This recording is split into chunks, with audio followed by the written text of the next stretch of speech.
Baik, Bapak Ibu-ibu sekalian, kami telah menerima konsultasi tentang masalah hutang.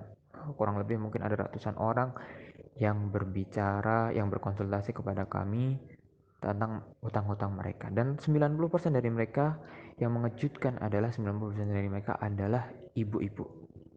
Jadi 90% dari yang konsultasi kepada kami tentang masalah hutang mereka rata-rata adalah ibu-ibu. Nah, apa sih penyebab dari masalah hutang ini? Apa sih penyebab sampai kebanyakan ibu-ibu yang berhutang ini?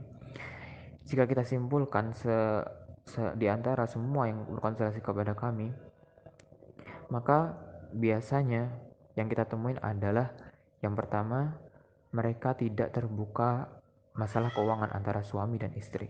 Ini sering terjadi. Jadi sering sekali ibu-ibu ini berhutang tanpa sepengetahuan suaminya. Dan ketika terjebak hutang, mereka mengambil gali tutup lubang. Mereka mengambil pinjaman online satunya untuk dibayarkan ke pinjaman online yang lain tanpa memberitahu suaminya. Karena takut suaminya marah, karena takut adanya kekerasan. Ini seperti yang saya sampaikan ibu-ibu sebelumnya. Inilah bukti bahwasannya dengan hutang ini menyebab ketidak tentraman rumah tangga kita. Inilah bagaimana hutang itu bisa memperkeruh rumah tangga, terutama dari ibu-ibu yang biasanya menjadi menteri ekonomi dalam rumah tangga. Kemudian penyebab selanjutnya, kebanyakan hutang itu adalah memaksakan sesuatu yang tidak mampu. Jadi memaksakan sesuatu yang tidak mampu. Misalnya untuk beri barang sesuatu konsumtif yang sebenarnya nggak butuh, dia belum mampu, akan tapi dia memaksakan hal tersebut untuk dengan berhutang. Misalnya membeli tas baru, membeli kebutuhan baru, atau juga ada ibu-ibu yang dia didatengin rentenir. Jadi rentenir ini datang kepada ibu-ibu menawarkan pinjaman bla bla bla bla. Kemudian ibu itu karena mungkin tidak tahu atau tidak mengerti tentang masalah utang, akhirnya ambillah pinjaman itu. Kemarin bahkan ada seorang ibu berkonsultasi ke kami, dia punya hutang 10 juta ibu, 10 juta, akan tapi bunganya 50%, ibu. Bisa dibayangkan, dengan 10 juta dia harus membayar 15 juta. Ini benar-benar rentenir yang kejam ini kejam sekali. Bagaimana bisa meminjam 10 juta namun dia harus mengembalikan 15 juta? Bagaimana? Bagaimana?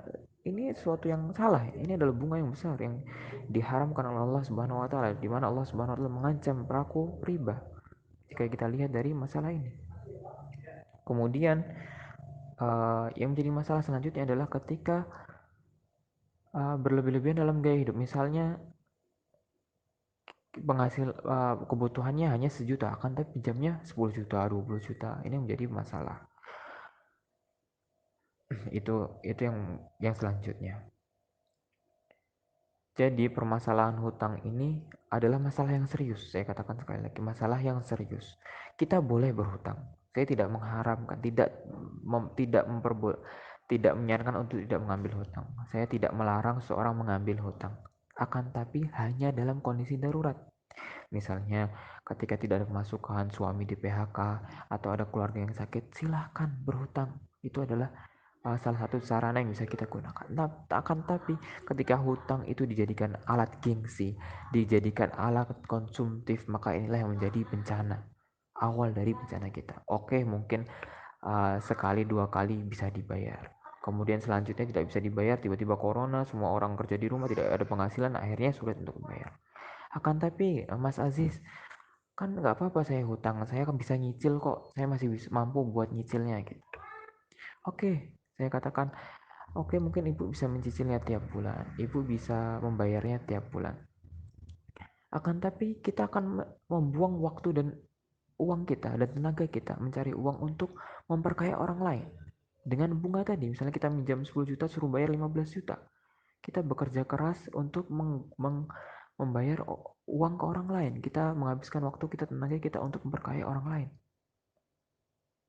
Meskipun kita mampu membayarnya. Jadi tidak ada untungnya dari masalah hutang ini. Tidak ada baiknya dari masalah hutang ini. Belum lagi kalau kita misalnya mengambil kredit, misalnya kredit motor misalnya, kemudian kita tidak bisa membayarnya, apa yang terjadi? Motor kita akan diambil padahal kita sudah bayar banyak dengan harga yang lebih tinggi. Kan telat bayar, didenda, nggak bisa bayar, motornya diambil. Maka inilah yang terjadi, ibu-ibu sekalian, bahwasannya hutang ini adalah masalah yang harus kita hindari. Mungkin ada yang bertanya lagi, Mas Aziz, misalnya,